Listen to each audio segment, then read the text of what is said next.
Mateus capítulo 9, do versículo 35 ao versículo 38. Diz assim a palavra de Deus: E percorria Jesus todas as cidades e povoados, ensinando nas sinagogas, pregando o evangelho do reino e curando toda sorte de doenças e enfermidades. Vendo ele as multidões, compadeceu-se delas, porque estavam aflitas e exaustas, como ovelhas que não têm pastor. E então se dirigiu a seus discípulos: A seara, na verdade, é grande, mas os trabalhadores são poucos. Rogai, pois, ao Senhor da seara que mande trabalhadores para a sua seara. Deixa sua Bíblia aberta nesse texto. Curva a sua cabeça, feche seus olhos. Vamos pedir a Deus que fale conosco. Ninguém vem a um lugar desse por acaso. Nós somos trazidos aqui pelo Espírito Santo de Deus. Aqueles que porventura visitam a igreja presbiteriana aqui nesta noite devem saber disto também. Eles foram trazidos aqui pelo Espírito Santo de Deus. É Deus que nos dá essas possibilidades, essas oportunidades. Às vezes Deus usa alguém para nos convidar, mas são meros instrumentos de Deus. O Espírito Santo é que nos trouxe aqui. E Ele nos trouxe aqui para falar ao nosso coração, para que nós o glorifiquemos. Essa é a razão de ser. A coisa principal do culto é a adoração a Deus. Então, curva a sua cabeça, vamos pedir ao Espírito Santo que nos ajude a fazer isso. Senhor, nós te louvamos por tudo que já aconteceu aqui, as músicas que ouvimos, entoamos. Te agradecemos pela oportunidade de nos envolvermos efetivamente no ministério aqui desta igreja. Te agradecemos pelas famílias representadas aqui. Te agradecemos por aqueles que visitam esta igreja nesta noite. Te louvamos, Senhor, por todas as manifestações do seu amor para conosco. Mas nós precisamos ouvir a voz do Senhor, a palavra do Senhor que é viva e eficaz. Usa, Senhor, o teu servo para falar ao nosso coração, para que a palavra do Senhor encontre lugar no nosso coração, na nossa mente, e que, ó Deus, com o teu Espírito Santo, possamos ter a nossa mente mudada, convertida ao Senhor mais uma vez. É assim que nós oramos, agradecidos por tudo, em nome de Jesus. Amém. Amém. Meus irmãos, talvez mais do que nunca, nos nossos dias, nós precisamos definir o que é igreja. Definir a igreja, qual que é a visão da igreja, qual que é a missão da igreja, quais são os valores da igreja. Eu sei que com o decorrer, passar dos anos, a gente vai confundindo as palavras e vamos confundindo os conceitos. Então a gente fala assim: ó, a hora que sair daqui, não deixa, apaga a luz da igreja, né? Ou seja, nós estamos confundindo igreja com o templo. Na verdade, nós deveríamos dizer: olha, ao sair daqui, não nos esqueçamos de apagar as luzes do templo. Apaga a luz da igreja. Outro fala assim: eu vou lá na igreja. Não, você vai lá no templo. Igreja somos nós. Igreja é gente. Igreja não é uma instituição religiosa. A igreja faz parte de uma instituição religiosa. Nós amamos a instituição religiosa que nós frequentamos, a Igreja Presbiteriana do Brasil. Ela é uma instituição religiosa, como existem outras instituições religiosas. A igreja do Senhor congrega também aqui nesta denominação, nesta instituição religiosa. Mas a igreja do Senhor Jesus, ela não se limita à nossa instituição religiosa. Igreja é gente, povo, é o corpo de Cristo. Só existe uma igreja. Ela é una. A igreja, ela está em todo lugar. Ela é católica. Ela é universal. Ela está em todo lugar. A igreja, ela é apostólica, ela está fundada na doutrina dos apóstolos, que diz que Jesus é o único e suficiente Senhor da nossa vida. A igreja é una, católica e apostólica. Só existe uma igreja. E existem milhares de denominações, inclusive algumas que têm até esse nome, até quase esse nome, um nome bonito, mas é uma instituição religiosa. Dentre elas a nossa, a Igreja Presbiteriana do Brasil, que chegou aqui neste país em 1859, uma instituição voltada para a área de educação, do ensino, da ação social, escolas, hospitais.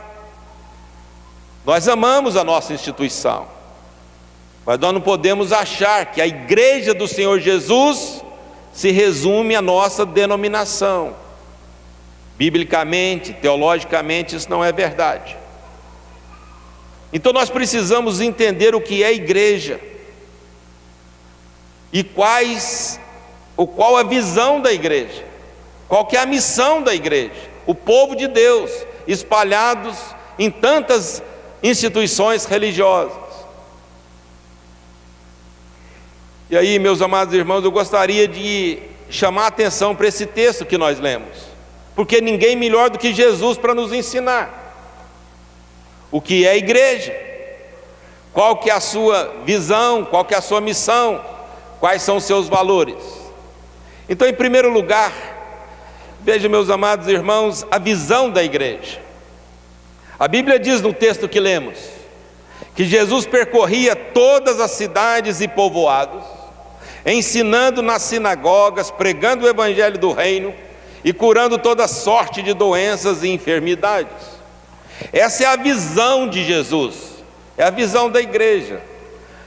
É muito interessante nos nossos dias, quando algumas denominações, algumas instituições religiosas ensinam assim: nós precisamos ir na visão do nosso líder. De jeito nenhum. A igreja não pode ir na visão do pastor, do líder. A igreja caminha na visão de Jesus Cristo. É muito comum nas comunidades, nas denominações religiosas: pastor diz, a minha visão, vamos na minha visão. Não, nunca vá na visão de homem algum. A igreja caminha na visão de Cristo, a visão de Jesus. É Jesus que determina a sua igreja, qual a visão que ela deve ter. E a visão é esta, é uma visão ampla, é uma visão que pensa em todas as cidades, que pensa em todos os povoados, uma visão definida, ampla. Ela não pode estar voltada para ela mesma. Ela nunca pode estar preocupada só com o seu bairro, com a sua cidade. Essa instituição aqui completa 31 anos de organização. Irmãos que se empenharam, investiram dinheiro na construção do templo, se empenharam em vir aqui, quem sabe se deslocar de outra região da cidade, onde já estavam acostumados, mas vieram congregar num bairro da cidade, quem sabe juntando forças com alguns outros que por aqui já estavam, e pessoas se empenharam, e quando eles fizeram isto, certamente não estavam pensando unicamente neste lugar, porque a visão da igreja, ela é ampla. Veja o que diz o texto. A Bíblia Sagrada diz que Jesus percorria todas as cidades. Ele tinha sua cidade, morava em determinado lugar, mas a visão da igreja, a visão de Jesus, é que nós alcancemos todos os homens, em todos os lugares, e os encontremos e os alcancemos integralmente. Alguém já chamou isso de visão holística da igreja, uma visão integral da igreja. E é muito triste quando você percebe que as instituições religiosas, quando elas estão voltadas só para elas mesmas, é terrível. É tão terrível. Algumas instituições religiosas chegam a dizer que para uma pessoa ser salva, ela precisa ser daquela instituição.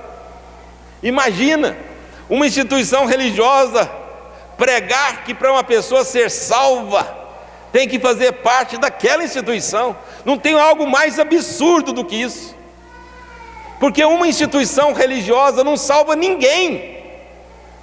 Não existe nenhuma instituição religiosa que possa salvar um pecador. Não existe nenhuma instituição religiosa que pode dizer: olha, aqui é perfeito, venha para cá, porque aqui essa instituição religiosa é perfeita. Não é verdade, não existe isso. Não existe isso, porque as instituições elas são formadas por homens.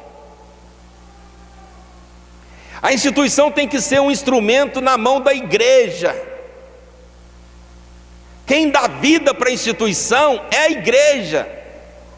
Essa instituição só está no Brasil, essa nossa que nós amamos, por causa da igreja que nela está. É a igreja que dá vida à instituição.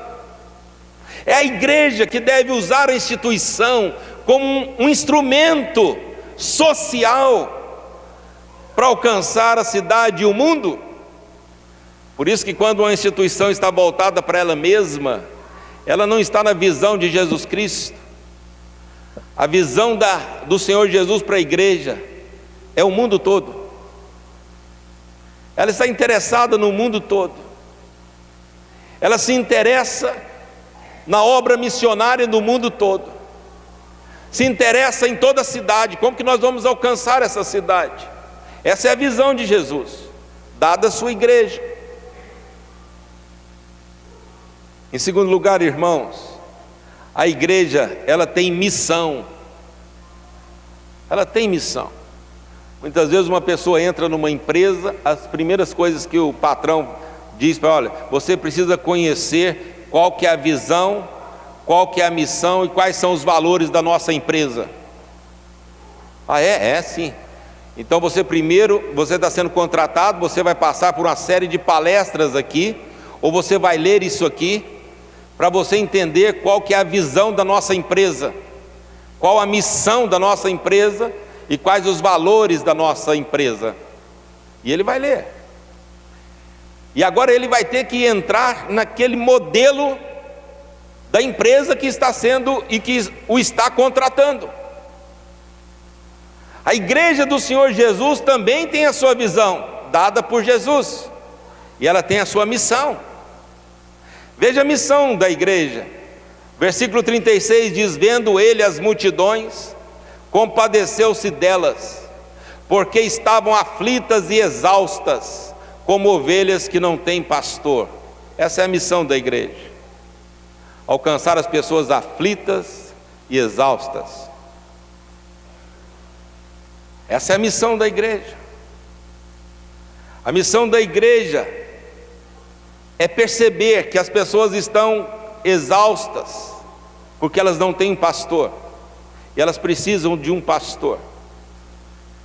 E o Senhor Jesus é o bom pastor. A missão da igreja é alcançar essas pessoas que estão aflitas e exaustas. É uma compaixão por parte da igreja. Essa é a missão nossa. Muitas vezes nós achamos que a nossa missão é construir um templo ainda maior. Achamos que a nossa missão é fazer algo que possa transformar o nome da nossa instituição em algo grandioso. Muitos líderes religiosos, talvez ele pense que a missão dele é fazer com que ele seja conhecido, e quem sabe, se for indicado para um cargo político, até ser eleito. Essa não é a missão da igreja. A missão da igreja é compadecer-se daquelas pessoas que estão aflitas e exaustas. Não tem nada mais exaustivo, terrível, que traga aflição como o pecado. A igreja tem a missão de mostrar às pessoas a solução para a alma delas. É por isso, irmãos, que nós nos congregamos aqui, cantamos louvores a Deus, ouvimos a palavra de Deus, mas amanhã nós estaremos em diferentes lugares. Cada um, os jovens estarão, quem sabe, lá na sua sala de aula, muitos nos seus lugares de trabalho, muitas donas de casas labutando no trabalho de casa, cada um fazendo alguma coisa. E nós teremos a oportunidade de orar, interceder e falar para alguém, porque as pessoas estão exaustas, porque elas não conhecem, elas não têm um pastor, e nós temos uma missão: alcançá-las. Um autor famoso de um livro diz que o mais importante na vida não é a gente ser bem-sucedido, mas é cumprir o nosso propósito. Esse é o nosso propósito. O grande objetivo não é você passar no vestibular, ter um curso importante, se formar e ganhar muito dinheiro. Tomara que você consiga ser bem-sucedido assim. Mas você precisa cumprir o propósito. Não basta ser só bem-sucedido, você tem que cumprir o propósito. E nós somos criados para a glória de Deus. Quantas pessoas são bem-sucedidas, mas não cumprem o propósito? Conseguem tantas coisas, mas continuam vazias, tristes, frustradas. Porque nós precisamos é cumprir o propósito, que é a glória de Deus na vida nossa, é realizarmos o nosso ministério, é sermos instrumentos de Deus. Existem muitas pessoas exaustas, cansadas, oprimidas, esperando uma única palavra nossa, esperando a nossa ousadia em orar por elas, em falar do amor de Deus para elas. Elas estão exaustas, junto com os amigos, com as amigas, dão aquelas gargalhadas, parecem estarem tão felizes, mas não é verdade. Estão exaustas, aflitas, muitas delas pensando em tirar a própria vida, são frustradas, pessoas frustradas. E nós perto delas, essas pessoas estão aflitas e exaustas. Essa missão da igreja, o Senhor Jesus viu essa multidão.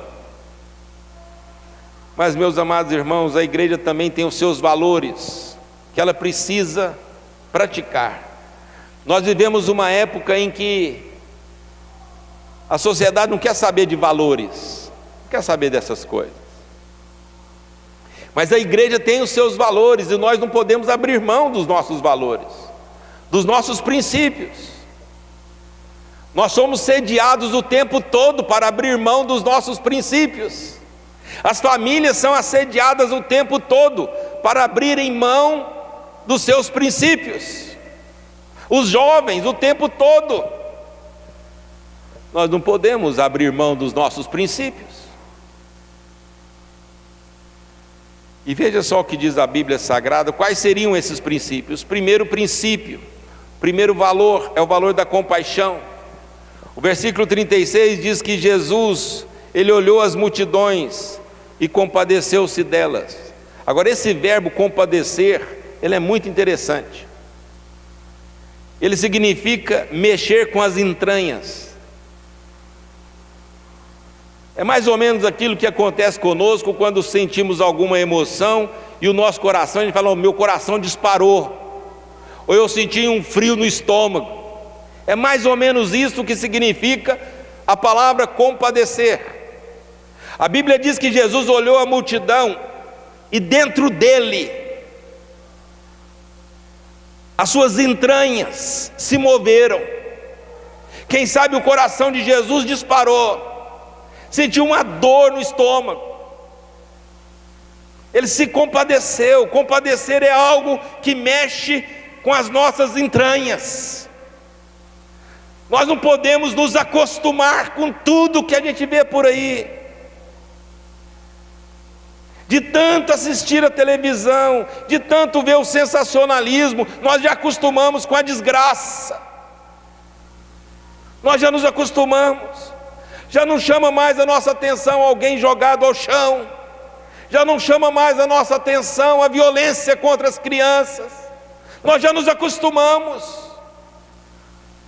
A Bíblia diz que Jesus olhou a multidão e se compadeceu dela. Meus amados irmãos, este é um valor da igreja, a compaixão. Nós temos que sentir compaixão. Tem que acontecer algo conosco. A gente não pode acostumar com as coisas assim. A gente tem que querer melhorar. A gente tem que querer fazer alguma coisa para o bem de outra pessoa. Compaixão. Outro valor que a igreja tem, ela é consciente da realidade. A igreja não pode perder a realidade. A denominação religiosa, muitas vezes, elas fazem com que nós vivamos uma ilusão. Não, irmãos, vamos viver a realidade. Aqui não é céu, não. Ah, mas diga aí para o irmão do lado que é céu. Aqui não é céu, não. Diga, olha, está tudo bem. Não, não está tudo bem, não. Não está tudo bem, irmãos. Ainda mais nós aqui neste país. Nosso país é o país da corrupção. Nosso país é o país da imoralidade. Nosso país é o país da religião sem sentido. Nosso país é o país da religiosidade sem palavra de Deus. É a religião misturada com dinheiro. É a imoralidade. É o país do adultério, da imoralidade, da mentira. Não está bem, não. Não adianta a gente sair daqui dando pulinho lá fora. A coisa isso é ilusão. E o Senhor Jesus mostra que a igreja vive a realidade.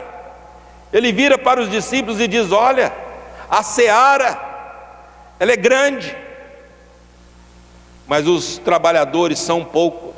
Põe o pé no chão. Tem muito serviço. Não é possível, não é compatível, são poucos. O desafio é muito maior do que nós, irmãos. É muito maior. O problema é muito maior do que a gente imagina. Jesus fala e mostra que a igreja vive a realidade. A igreja não pode ficar vivendo ilusão. É por isso que um sociólogo no passado disse que a religião é o ópio do povo, é uma droga para o povo. Quando você olha para determinadas instituições religiosas, você nota que ele estava certo. Estava certo. A religião, a denominação religiosa não pode tirar a gente da realidade, não. Ela é muito maior do que nós podemos imaginar. Jesus diz para os discípulos: olha, vivam a realidade, pé no chão. Não fica vivendo ilusão na sua vida espiritual, religiosa, não. Viva a realidade. E por isso que o Senhor Jesus diz qual que é a realidade da igreja: dependência de Deus. Ele diz: olha, a seara é grande, os trabalhadores são poucos. E aí, Senhor? Ore. Vamos rogar a Deus para que Ele mande mais trabalhadores, para que Deus levante uma geração de pessoas comprometidas com o reino de Deus. Vamos orar. Orar para que os nossos jovens sejam cheios do Espírito Santo, que tenham convicção da fé que professam. Vamos orar para que as nossas crianças cresçam conhecendo a palavra de Deus e não se envergonhem. Vamos orar para que nós, maridos, sejamos como Cristo quer que nós sejamos. Vamos orar para que as mulheres sejam modelo para as mais novas e ensinem as mais novas como que devem ser como esposas. Sejam mulheres de oração. O Senhor Jesus diz: vamos orar, vamos rogar a Deus as bênçãos de Deus. Isso é um valor da igreja. A igreja tem visão. ela tem missão e ela tem valores que ela precisa obedecer. Nesses 31 anos de organização dessa igreja, eu me sinto constrangido pelo Espírito Santo a lembrar isso aos irmãos. O que é a igreja? Ela é o corpo de Cristo. O centro da igreja não é você, é Jesus Cristo. Ainda que queiramos que você se sinta bem, o objetivo aqui não é você, é o Senhor Jesus. O projeto da igreja é obedecer o seu Senhor, é ir na visão do Senhor Jesus, é ter a missão que o Senhor Jesus diz que nós devemos ter, e é conservar os valores que Ele nos ensinou a ter. Eu concluo, irmãos, dizendo que você e eu, nós precisamos nos ver como membros do corpo de Cristo. É assim que você se vê? Você se vê como membro do corpo de Cristo? As pessoas falam, mas a igreja assim, assim, assim. Como assim a igreja? Você é a igreja. Ah, pastor, por que a igreja não faz assim, assim? Espera um pouquinho, você é a igreja. Você não se vê membro do corpo de Cristo? Nós somos membros do corpo de Cristo, só existe um corpo, o corpo de Cristo. E esse corpo de Cristo, esse povo de Deus está espalhado em toda a nação, em diferentes denominações. Não existe nenhuma denominação que possa dizer que ela é o corpo de Cristo, ela faz parte do corpo de Cristo. Existem denominações menos ruins do que outras, mas não existe nenhuma boa, nenhuma perfeita. Existem algumas que são menos ruins. Eu estou convencido que a nossa é menos ruim. E por quê? Porque ela continua dando ênfase à Bíblia Sagrada e o culto cristocêntrico. Se deixar de ter essa cristocentricidade, e se agora começar a gente querer agradar uns aos outros, e vamos ver o que o pessoal quer, aí a gente fica tão ruim quanto. Ela será menos ruim se ela der a centralidade à palavra de Deus, e se a gente se reunir aqui, não para agradar a nós mesmos, mas para glorificar o nome do Senhor. Você se vê membro do corpo de Cristo? Você se vê como um vocacionado para a missão? Ou você acha que ser vocacionado é um pastor? E você não é vocacionado? Não existe isso. Todos nós somos vocacionados, diz a palavra de Deus. Na Reforma Protestante, Deus usou Martinho Lutero para ensinar isso. Vocação não é só ser pastor, não é só ser um sacerdote. Um médico é vocacionado por Deus para ser médico. O jurista é vocacionado por Deus para ser um jurista. Deus é que nos vocaciona. Se Deus der a você, jovem, a oportunidade de ser uma médica, Deus fez isso para você exercer a sua vocação como médica. O ganhar dinheiro e ser a doutora famosa da cidade é apenas um detalhe. O mais importante não é isso. É você cumprir a sua vocação. É cumprir o propósito de, como médica, como jurista, como funcionário público, como bancário, como pastor, você cumprir o seu propósito, você cumprir a sua missão. Senão, você vai chegar com 90 anos, vai olhar para trás e vai dizer, não valeu a pena. Todo sucesso não valeu a pena, porque você não cumpriu o propósito. Quais as dificuldades que você tem enfrentado para cumprir a missão? Pense sobre isso, que Deus nos abençoe como igreja, porque o tempo passa muito depressa. É bom que nós cumpramos a nossa missão enquanto temos tempo. Talvez nós nunca mais nos encontremos. Eu me atrevo a dizer que nunca mais nós conseguiremos reunir as mesmas pessoas que estão aqui essa noite. Nunca mais. Mesmo que nós consigamos agendar, nós não vamos conseguir reunir as mesmas pessoas outra vez. Nunca mais. Pode estar certo disso. Alguém não vai poder. Alguém vai morrer antes. Alguém vai ter que viajar. Não vai ser possível mais. Essa é a única oportunidade na nossa história de nos reunirmos aqui neste lugar com essas pessoas. Cumpra a sua missão. Ouça a voz de Deus ao seu coração. Você é parte do corpo de Cristo. E nós temos uma visão, uma missão, e nós temos valores que nós devemos guardar. Parabéns pelos 31 anos de organização. Que Deus nos abençoe. Amém.